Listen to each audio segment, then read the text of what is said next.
Bonjour, bienvenue dans cette nouvelle vidéo. Aujourd'hui, je vous accueille dans mon nouvel appartement pour parler de livres. Je ne sais pas si vous avez vu, mais j'ai quelques vidéos sur ma chaîne qui parlent de livres. C'est un sujet qui m'intéresse vraiment depuis 1 an et demi, 2 ans. Je suis vraiment tombée dedans et du coup, j'ai décidé de créer une série sur cette chaîne où tous les mois, je vais revenir pour vous montrer et vous présenter tous les livres que j'ai lus pendant le mois précédent. Donc là, on est fin septembre. J'en ai lu pas mal des livres et j'ai décidé de vous les montrer. Aujourd'hui, je vais vous en présenter une quinzaine, mais ce sera pas ça tous les mois parce que là, en septembre, j'étais uniquement en entreprise, donc tous les soirs, j'avais du temps pour moi et du temps pour lire. Mais quand les cours vont reprendre, ce sera pas la même limonade. Donc je pense qu'en octobre, je vais pas vous présenter autant de livres que maintenant. Mais en tout cas, ce mois-ci, j'en ai pas mal et j'ai surtout envie de débattre un peu avec vous des livres et que vous me disiez si vous les avez lus, si vous avez aimé, etc. Surtout que je pense qu'il y en a quand même qui plaisent. Donc, bref, c'est parti. On va commencer parce que je commence déjà à m'éparpiller.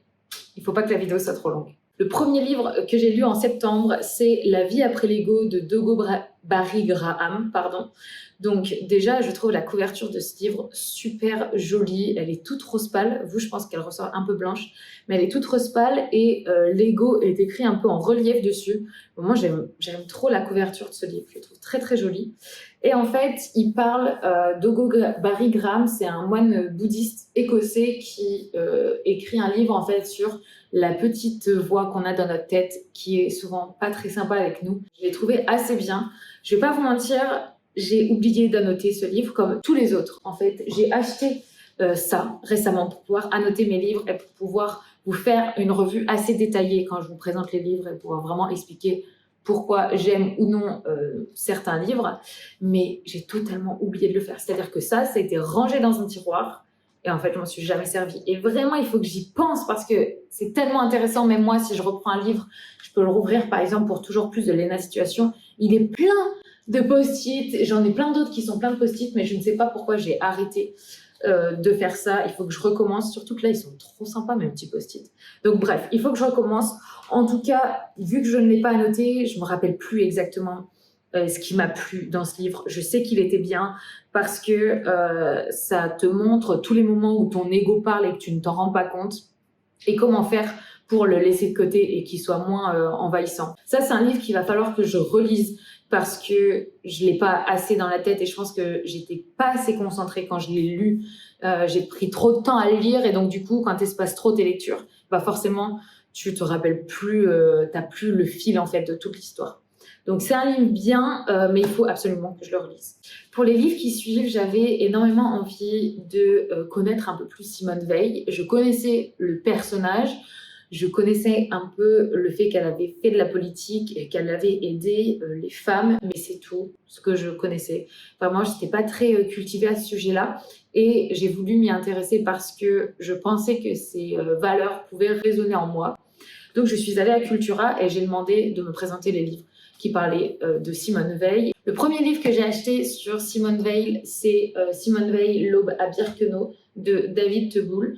Donc déjà, j'adore la couverture de ce livre parce que je trouve qu'elle représente exactement l'intérieur du livre. On va découvrir à l'intérieur l'histoire avant la déportation dans les camps de concentration et lorsqu'elle va en sortir et toute son histoire après. Mais ça va vraiment être focusé sur les camps de concentration, comme le titre l'indique. Et je l'ai trouvé super bien parce qu'on va découvrir son histoire grâce à une interview que l'auteur a eue avec Simone Veil et ses proches, et aussi grâce à des photos qui vont être en fait un peu partout dans le livre et que je trouve vraiment super bien pour illustrer les propos. Enfin, j'ai adoré ce livre, vraiment. J'ai beaucoup aimé ce livre. Il y a des photos de famille, on voit les vraies paroles du coup de Simone Veil et on a un différent angle en fait sur les camps de concentration. J'avais vu pas mal d'émissions à ce sujet-là, mais ici c'est encore quelque chose de différent parce que là elle va vraiment raconter son histoire à elle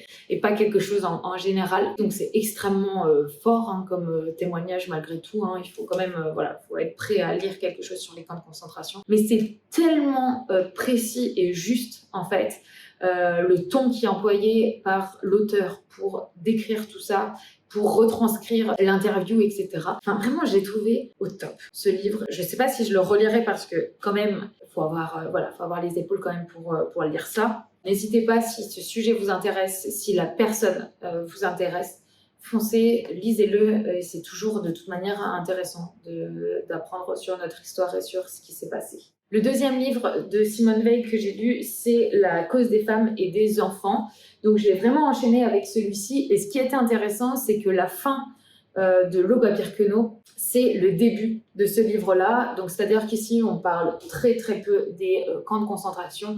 Ce livre s'attarde plus sur la vie politique de Simone Veil après être sortie des camps. J'ai beaucoup aimé le format de ce livre parce que, comme vous voyez, il est très coloré et il y a plein de photos de Simone Veil, des traités qui sont passés, des journaux. Enfin, il y a plein de photos. Et ça, vraiment, je trouve ce principe super bien parce que quand tu as le texte et la photo à côté qui illustrent ce que tu viens de lire, je trouve vraiment ça top. Par contre, il y a deux choses qui me dérangent dans ce livre-là. La première, c'est la différence de ton avec le premier. Vu que moi, j'ai lu celui-ci en premier et ensuite celui-ci, j'ai trouvé ce ton un peu plus romantisé. C'est-à-dire que, voilà, on idéalise un petit peu la vie de Simone Veil dedans. Donc moi, c'est quelque chose que j'ai pas... Voilà, c'était pas le truc que je préférais. Mais la deuxième chose qui m'a dérangée, et ça qui est vraiment dérangeant, c'est-à-dire que juste pour ça, je sais que je ne le relirai pas parce que vraiment c'est dérangeant. En gros, je vais essayer de vous trouver quelque chose pour illustrer ce que je veux vous dire. Voilà, j'ai l'exemple parfait. En fait, vous voyez, ici on a un texte et le paragraphe ne se finit pas à la fin de la page. Mais le souci, c'est que après on a une photo. Donc du coup, on est obligé de tourner la page pour avoir la suite du texte. Donc ça déjà, c'est pénible parce que du coup, tu peux pas voir la photo. Ici, on a sur le côté en fait ce que représente la photo qui est juste ici. Mais vu que tu dois tourner la page, tu peux pas t'attarder sur la photo. Tu es obligé de revenir en arrière. Enfin, c'est ultra pénible. Et le pire, c'est quand ça te fait ça. Donc c'est exactement cette page-là. Quand du coup, le texte n'est pas fini ici, mais que tu as plusieurs pages de photos après. Et là, c'est insupportable parce que du coup, tu es obligé de tourner les pages pour avoir la fin de ta phrase, ne serait-ce que de ta phrase. Et après, tu reviens en arrière pour venir lire ce qui était marqué là, pour savoir ce que c'est ça, et ensuite comprendre l'intérieur. Enfin bon, bref, tu es obligé de revenir en arrière, d'aller en avant, de faire en fait des sauts dans les pages, et ça me dérange. Pour lire, j'ai pas trouvé ça très agréable. L'histoire est quand même bien, on a des photos, on a tout, on comprend tout ce qu'elle a fait, etc. Et c'est un livre qui est très joli. Le petit problème de saut de page là, c'est quand même quelque chose qui est ultra handicapant quand on lit parce qu'être tout le temps obligé de revenir en arrière, c'est vraiment super chiant. Le quatrième livre que j'ai lu en septembre, c'est Guérir son enfant intérieur, faire la paix avec son passé de Moussa Nabati. Alors moi, celui-ci, je l'avais pris parce que j'étais pas très bien, j'avais du mal en fait à surpasser, à aller de l'avant en fait, comparé à des épisodes qui m'étaient arrivés un petit peu dans le passé, et j'étais tout le temps en train de ressasser ça, et donc de la colère et de l'énervement, et du coup je recherchais un livre qui allait pouvoir m'aider sur ça, et en lisant Guérir son enfant intérieur, ça m'avait fait quelque chose. En le prenant, ça m'avait serré le cœur un peu, et je m'étais dit ok, donc là mon corps réagit à ça, on va le lire et on verra ce que ça donne. Et en fait, j'ai pas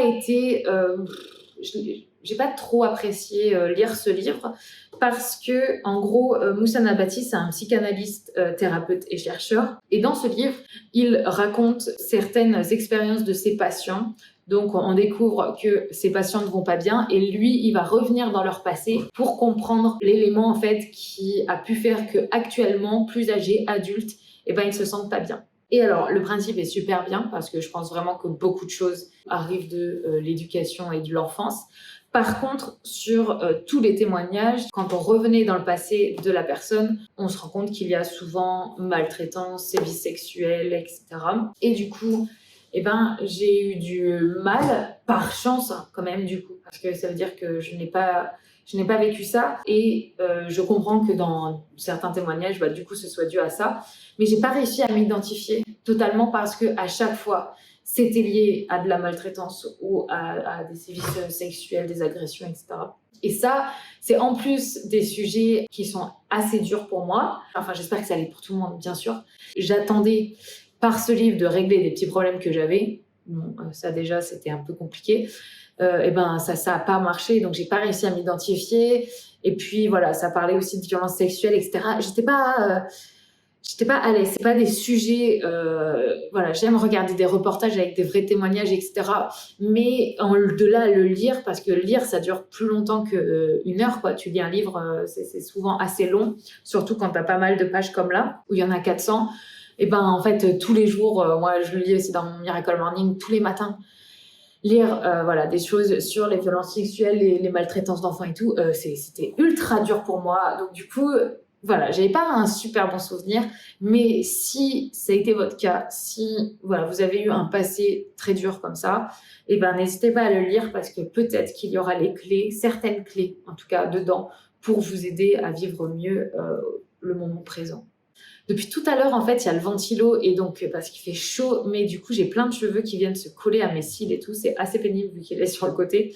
Bref, c'est pour ça que je galère en fait depuis tout à l'heure. Le prochain livre que je vous présente, c'est Se libérer des émotions négatives, les identifier et les apprivoiser de Latifa Gallo. Alors ça, c'est un livre où j'adore la couverture. Je la trouve super cute, toute simple et c'est un livre que j'ai adoré. Donc, comme je vous disais, j'avais du mal à couper avec le passé et à m'extirper de cette colère et de l'énervement que j'avais en moi. Et ce livre a vraiment été top parce qu'il reprend un peu chaque émotion pour comprendre pourquoi elle nous touche et comment faire pour qu'elle ne nous touche plus. Il y a aussi des exercices dedans, des choses à faire en famille ou à faire tout seul. Moi, j'ai pas fait tous les exercices, mais vraiment, c'est super intéressant. J'ai vraiment aimé ce livre, je sais que je le relirai parce qu'il m'a beaucoup aidé, vraiment, puisque j'ai plus la colère que j'avais avant, donc vraiment, il m'a bien aidé. Et il parle de vraiment toutes les émotions, que ce soit de la tristesse, de la jalousie, il explique déjà ce qu'est une émotion, enfin, il est très complet ce livre, il est pas très long, il a 200 pages, quelque chose comme ça, donc c'est pas très long, il est simple à lire, donc vraiment je vous le conseille, ça parle vraiment d'intelligence aussi un peu émotionnelle. Bref, j'ai trouvé très complet et super intéressant. L'avant-dernier que je vais vous présenter, c'est Call Me By Your Name de Andrea Simon. Donc, de base, ce livre s'appelle Appelle-moi par ton nom, mais il a été réédité avec la couverture du film.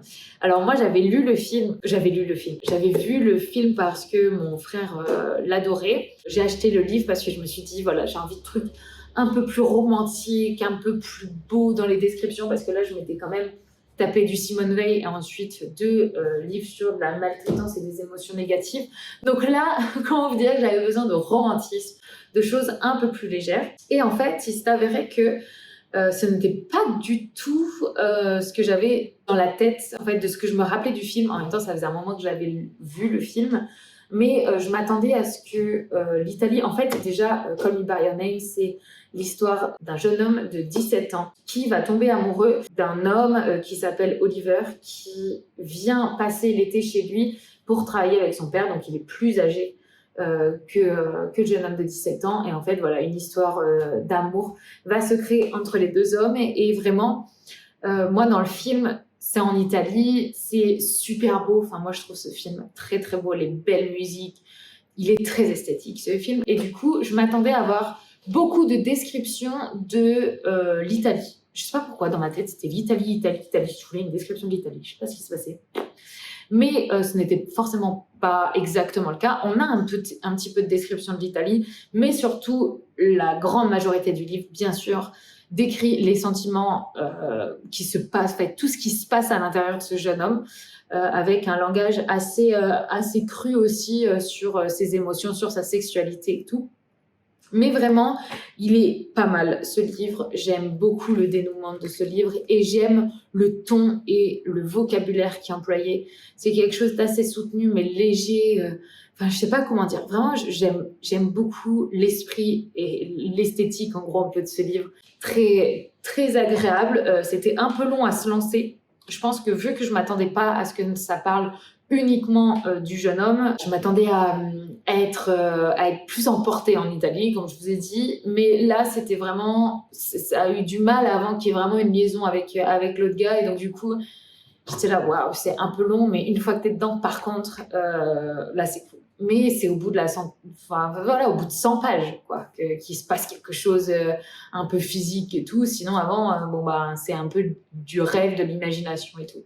Donc ça, c'était un peu long pour moi. Par contre, la fin, elle est bien, ça m'a touchée. Enfin voilà, ce livre est quand même intéressant. Si vous avez vu le film, lisez-le. Si vous n'avez pas lu le film, lisez-le quand même et regardez le film après. Parce que je trouve que c'est mieux dans ce sens-là. Comme ça, vous ne serez pas déçus comme moi et comme ça, vous allez vraiment apprendre ce qui va se passer dans le livre. Vu que moi, je savais ce qu'il allait se passer vu que j'avais vu le film, et ben j'attendais ça, en fait. Mais quand on n'a pas vu le film, on l'attend peut-être moins et c'est peut-être plus agréable de le lire. Du coup, on est moins patient. Alors, j'ai gardé celui dont on parle le plus pour la fin. Alors, ça fait un moment que j'en entends parler et sincèrement, je n'ai pas les rêves, je ne comprends rien. Donc, préparez-vous parce que ça n'a rien à voir avec tout ce que je vous ai montré avant. C'est les One Piece. Donc, ce mois-ci, j'ai commencé One Piece. Ça faisait un moment que j'en entendais parler, un moment qu'il y a des rêves partout et que c'est devenu vraiment... C'est ancré dans la culture pop et que moi, je comprenais rien.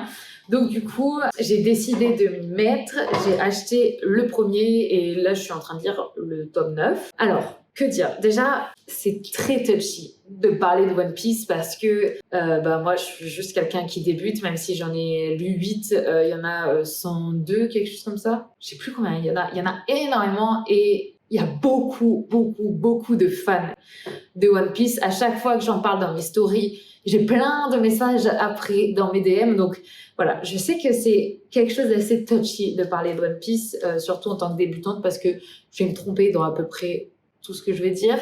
Mais pour ce qui est de mon impression, déjà, la première chose qu'il y a à dire, c'est que moi, c'est le premier pas que je fais dans le monde du manga. Le tout premier, j'ai jamais regardé non plus d'animé, etc. Enfin, vraiment, je suis très débutante là-dedans. C'était ma première approche, c'était ça. Donc, ce que je savais, c'est qu'un manga, ça se lit à l'envers. Donc ça, je l'avais. Hein. Déjà, félicitez-moi parce que... Bon. Donc comme vous pouvez voir, un livre habituellement, ça se lit comme ça. Et là, la couverture est ici. Donc ça se lit à l'envers. Bien sûr, je ne dis pas ça que pour moi, je dis ça pour peut-être ma grand-mère qui regarde. Mamie, écoute, si tu veux lire un manga, comment tu dois t'y prendre? Et ne fais pas la même erreur que moi. Donc, tu lis en partant de la fin. Donc déjà, mon cerveau comprend pas trop ça, tu vois. Donc tu lis en partant de la fin. Et moi, j'ai compris en lit en partant de la fin. Très bien, merci. Mais, moi, je lis comme ça. Voilà, comme un livre normal. Je lis, oui. Pendant 40 pages, je lis comme ça. Tac, tac, tac. Au bout de la 40e page, je me dis, je suis vraiment pas du tout dans l'univers et je ne comprends rien parce que l'univers est trop loin de moi, ou je fais quelque chose de mal. Bon. C'était la deuxième solution. Parce que mamie, un manga ne se lit pas comme ça, mais tu le commences à l'envers et donc du coup tu le lis à l'envers. Pas facile. Donc vous imaginez bien que pendant 40 pages, quand j'ai lu le One Piece à l'envers, enfin pas correctement surtout, à l'envers pour un vrai manga, quand j'ai lu à l'envers, il m'a pas plu, quoi. Au début, c'était chiant, je comprenais pas. J'avais les réponses avant les questions, le dénouement avant de connaître la cause. Enfin bon, bref, c'était... Oh là là, c'était compliqué. 40 pages, c'est long. Hein. 40 pages, c'est long quand tu comprends rien. Et que tu regardes du coup quand même les illustrations, mais tu comprends juste rien, quoi. Bon, bref. Tout ça pour dire que j'étais un peu teubée pendant 40 pages. Mais après, une fois que j'ai compris le fonctionnement, ça s'ancre totalement et là maintenant quand je le lis c'est totalement normal. J'aime bien. J'aime bien, je m'attendais pas à bien aimer. Donc pour ceux qui ne connaissent pas, en gros c'est un pirate. Alors attention, hein. Bouchez-vous les oreilles ceux qui sont fans de One Piece. Là je m'adresse qu'à ceux qui sont débutants comme moi ou qui ne connaissent rien du tout. Sinon les autres, bouchez-vous les oreilles parce que vous allez vouloir me taper. Donc en gros, bouchez vraiment vous les oreilles. Hein. Donc, One Piece, c'est un petit pirate qui s'appelle Luffy. qu'on découvre au début, donc dans le tome 1, enfant. Et en fait, il y a le roi des pirates qui en mourant, en fait, a avoué avoir caché un trésor quelque part sur la planète, et ce trésor s'appelle le One Piece. Et du coup, tous les pirates cherchent ce magnifique trésor, et quand ils se croisent, ils se confrontent, etc., etc. Ils s'affrontent plutôt, etc. Alors, ce que j'ai bien aimé dans ce livre, c'est un petit manga qui est vraiment facile à lire. Ça, tu le lis très vite, en 1 heure, t'en lis un. C'est ultra facile à lire. C'est pas cliché. En fait, j'avais peur de ça parce que c'est quand même un shonen. Donc, j'ai découvert que les shonen, c'était des livres pour garçons adolescents. Donc voilà, j'ai aussi... attention, moi je vous dis que je suis rentrée dans un monde que je connaissais pas. Et du coup, en sachant ça, que c'était quand même pour les garçons adolescents, j'avais super peur que ce soit un peu trop cliché. Je sais déjà qu'il y a des séries du style Riverdale, etc., que j'ai du mal à regarder parce que je trouve ça trop cucu et tout. Donc je me dis, je savais pas trop où me placer. En fait, non, c'est super agréable à lire. J'aime beaucoup les personnages qui sont créés, qui ont certains pouvoirs, certaines particularités physiques. Je sais pas, le monde qui a été créé autour de ça est quand même assez ouf. Tous ces personnages, il y a des liens, il y a des références sur la première couverture qui sortent des livres, dans des livres suivants. Enfin, je sais pas, tout est lié et c'est quand même ouf. Je sais pas comment on peut créer tout un univers comme ça, mais c'est super intéressant. Je vais essayer de tous les lire, donc ça se trouve dans les autres mois qui vont suivre, vous allez voir d'autres One Piece. En attendant, voilà, j'ai bien aimé. Je sais pas si je suis fan encore, en fait. Peut-être qu'au bout des derniers livres, là, je pourrais vraiment vous dire ce que j'en pense. Bon, là, c'est quand même assez frais. En plus, je les enchaîne, donc je suis un peu dedans. Vous voyez, hier, j'en ai lu 2. Bon, voilà, je suis dedans. Mais j'ai pas assez de recul pour vraiment vous dire waouh, c'est un truc de fou. Et surtout, je ne peux pas le comparer avec d'autres mangas. Je peux uniquement le comparer avec d'autres livres de développement, avec mes livres de développement personnel que j'ai, mais ce n'est pas comparable. Donc en fait, c'est ma première base. Peut-être que si je lis d'autres mangas, voilà, je pourrais vraiment comparer et dire si je préfère, j'aime moins et tout. Là, c'est une découverte de l'univers. J'ai découvert du coup les mangas grâce à ça. Et on verra où ça me mène. Mais en tout cas, je suis quand même très contente d'avoir ne serait-ce que ça. Parce que souvent, dans mes livres de développement personnel, t'as pas deux tomes, quoi. Donc là, d'en avoir déjà 8, je suis contente. Et je vais remplir ma petite bibliothèque avec ça. En attendant, j'ai des petits livres de fleurs, de monnaie et tout. Mais enfin, bon, bref. Voilà, ça, c'était les derniers livres que j'avais à vous présenter. La vidéo est terminée. N'hésitez pas à me dire dans les commentaires les livres que vous avez lus, si vous en lisez aussi pas mal par mois, ou si vous en avez lu qu'un. Enfin bon, bref, partagez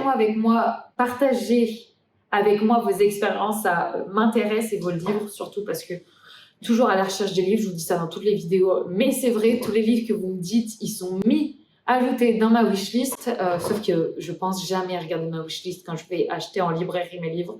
Surtout que j'ai découvert une petite librairie pas très loin de chez moi qui est une dinguerie, que j'adore. Mais bref, je pense que je vous en parlerai dans la vidéo du mois prochain, parce que j'ai acheté un livre sous recommandation d'une personne qui travaille dans cette librairie, et s'il est bien, vraiment, autant vous dire que vous allez m'entendre, parce que je vais vous en parler, la couverture me plaît trop. Bref, c'est le prochain livre que je vais lire. Là, je finis le tome 9 de One Piece, et ensuite, je passe à l'autre. Bref, cette vidéo est terminée. J'espère qu'elle vous aura plu. N'hésitez pas à la liker, à vous abonner si vous voulez continuer de voir mes vidéos qui parlent de livres et de plein d'autres choses sur cette chaîne. Je vous fais de gros bisous et je vous dis à bientôt dans une prochaine vidéo. Ciao!